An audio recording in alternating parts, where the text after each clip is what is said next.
force. Nigga, man, man.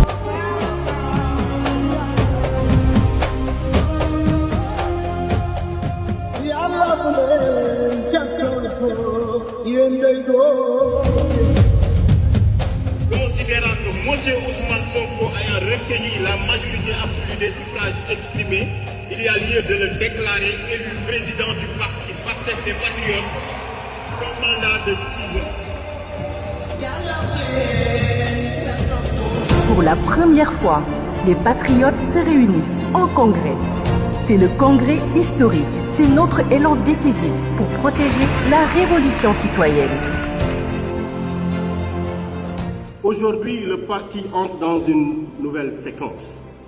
Avec ce congrès, nous passons de l'opposition victorieuse à la force de proposition et d'action qui doit consolider notre projet de société. Nous ouvrons ensemble le chantier de notre organisation pour les années à venir. C'est un grand honneur pour nous de prendre part a ce moment historique. Les traigo un saludo del pueblo de Venezuela.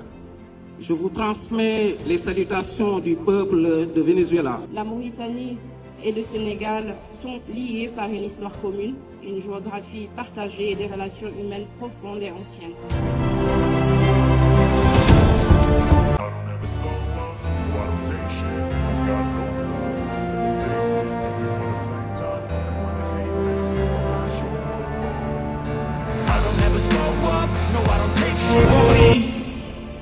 dañuy jox kàddu gi ki nga xam ne moom la ñu fal léegi président du parti Pastef les Patriotes monsieur Ousmane Sonko.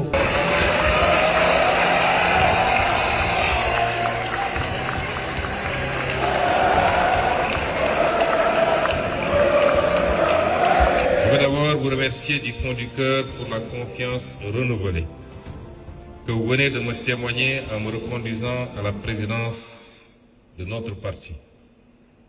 Je mesure le poids de cette responsabilité puisque Pastef n'est pas un parti ordinaire dans le paysage sénégalais, dans le paysage africain et au-delà dans la perception mondiale. Et donc cette confiance n'est ni un privilège ni un honneur personnel. Elle est une charge, une responsabilité et une exigence de fidélité envers notre peuple, nos militants, nos martyrs et notre option panafricaniste et de solidarité internationale. Notre ambition est de bâtir un pays où le paysan vit dignement de la terre, où les ressources halieutiques sont préservées pour nos pêcheurs et où le génie de nos artisans et entrepreneurs patriotes transforme et crée la richesse sur place. Un Sénégal où le diplôme ne conduira plus à l'humiliation sociale, où l'école formera des citoyens confiants dans leur histoire et capables d'inventer leur avenir. Nous voulons un Sénégal où les femmes seront pleinement reconnues comme des forces centrales de la transformation nationale, où les jeunes auront accès au savoir et à la responsabilité, à la culture, au travail. Un Sénégal où l'administration servira le citoyen avec efficacité et dignité, où la justice inspirera confiance, où la corruption cessera d'être perçue comme une fatalité. Nous voulons enfin un Sénégal réconcilié avec lui-même, fier de ses langues, de ses cultures, de ses spiritualités et de son histoire. Un Sénégal capable de dialoguer avec le monde sans se renier, de coopérer sans se soumettre et d'avancer vers l'avenir sans tourner le dos à l'Afrique. Nous sommes à un tournant de l'histoire.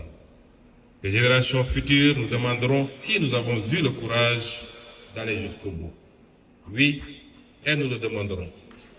Les générations actuelles nous le demandent déjà. ñi la bëgg te gëm te la raw ñi la safoo duñu daw ñun yaay sunu tiitër sang yaaram ñi la bëgg te gëm te la raw ñi la safoo duñu daw ñun yaay sunu tiitër sang yaaram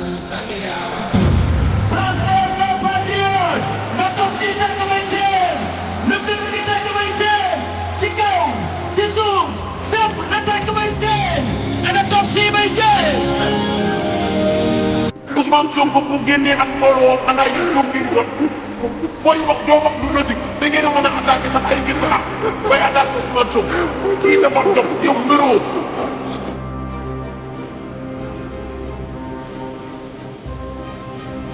ma ne ko neex a bëgg ngoogu da ngay bëgg te doo am gàcce ci moom barki alxuraan bu def lu ay noonam di réewee te moom bu def lu ay fansam di musée.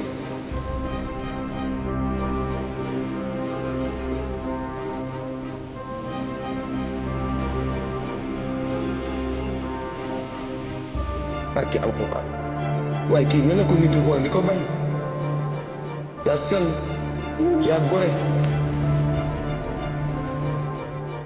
mbokk yi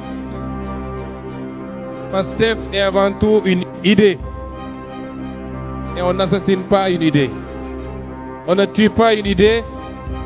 li nga xam ne pas-pas la nekk ci xolu nit ñi seeni xalaat di ko jëmmal loolu kenn mënu ko suul wax jey bëri pexe yey bëri waaye lu ñu def rek mu yokk doole Pastef. Parce que Pastef, c'est plus qu'un parti politique. C'est une idée mouvante. C'est une doctrine. C'est une conviction forte qui bat dans le cœur de millions de Sénégalais, de la majorité des Sénégalais, mais qui aujourd'hui transcende les frontières du Sénégal pour battre dans les cœurs de millions d'Africains. C'est ça Pastef. moo tax kenn mënu koo pexel coow lay bëri pexe yi bëri waaye kenn mënul fexe ba suul Pastef. Pastef c'est le don de soi pour la patrie moo tax lii ngeen def mennum Pastef moo ko mën ci géewu Sénégal lii ngeen def néew na ko mën a def ci géew politique Afrique wala àdduna. mbokk wi idée yooyu ak conviction boobu tey mooy wéyal yoonam dañu war a xam ni révolution boo gis dafa am yoon bu muy jaar ku wax yoon nag gis léeg-léeg xam ne ci léeg-léeg nga fekk ci benn obstacle léeg-léeg sax nga fekk ci loo xam ne faw nga wiiri génnaat fa nga bëgg a génn waaye li am solo mooy à la fin du voyage que l'objectif soit atteint. Et nous sommes dans ce voyage. Kon damay njëkk a gërëm, vous me permettrez avant tout de remercier tous nos hôtes étrangers, dont certains sont encore à Dakar, certains sont ici dans ce stade, de les remercier d'avoir fait le déplacement pour venir répondre à l'appel de Pastef. C'est des partis frères, des partis amis avec lesquels Pastef noue une relation qu'on voudrait étendre progressivement dans tous les pays d'Afrique pour que le courant de pensée que nous incarnons, un courant de pensée souverainiste, patriotique, qui n'est pas exclusif des autres, mais qui pense d'abord aux intérêts du Sénégal et aux intérêts de chacun de nos pays, que ce courant de pensée puisse prospérer, s'aimer et se répartir dans tout le continent. Chers représentants de vos partis respectifs, permettez-moi au nom de Pastef, dont vous voyez une illustration aujourd'hui, de vous dire merci et de vous souhaiter un bon retour chez vous. Je me parle ñooñu ma gërëm l'ensemble du peuple sénégalais parce que politique dafa am parti politique ak ñi ca bokk ñi fi nekk ñépp waa Pastef lañu waaye am ñoo xam ne du ñu jënd carte politique du ñu jënd carte parti politique bokkuñu ci parti waaye seen xol mën na faral parti boobu wala leader boobu loolu la ñuy wax sympathisant ñoom ñépp ñu ngi leen di boole di leen gërëm di leen jaajëfal ndax seen taxawaay bokk na ci li tax tey pexe bu ñu sos jëmale ko ci Pastef mu na sax ma teg ci nag sama jàmbaar yi sama jàmbaar yoo xam ne Sénégal amul seen fay man mi di wax ak yow awma seen fay mooy les militantes et les militants de Pastef que vous êtes dama bëgg ngeen tàccu seen bopp ngeen tàccu seen bopp ndax seen taxawaay moo réhabilité la politique au Sénégal demoon nañu ba ñépp ñàkk yaakaar ci politique koo wax mu ne la politique buñ ma joxul du ma def ndax politicien jaru ko bu ñu ma du ma génn balaa may déplacé wu nañ ma jox 2500 ak t-shirt ak lu demee noonu waaye yéen ci seen taxawaay yéen a jëmmalaat politique ñu xam ni engagement politique c'est s'engager pour soi-même parce que c'est pour s'engager pour sa nation, c'est s'engager pour son peuple, c'est s'engager pour son avenir et l'avenir de ses enfants, de ses petits-enfants. Man damay anorgueilliru saa su ne dellu sant yàlla ne li ma am ci militant fii ci Pastef te nag yéen a ma boole gaay yi yéen militant Pastef yéen a ma boole gaay yi li ma gaay yi iñaane du man sama jëmu bopp de waaye qualité militant yi ñu yàlla jox moom lañ ñu iñaane kon coow li yépp leen la léeg-léeg sax ma ne est-ce que de temps en temps bu ñu xewlee du ma leen abal quelques militants Pastef ngir ñu may ma jàmm tuuti yéenay problème bi kon ñu ngi leen di féliciter vous les militants de Pastef commencez ko par les 533 sections communales yi nga xam ne teew si nañu ñoo jox congrès bi sa forme institutionnelle bawoo ci fépp ci Sénégal ak les cellules yi nga xam ne ñooyu diaspora bi ñoom laay jiital ci ngërëm gi di leen féliciter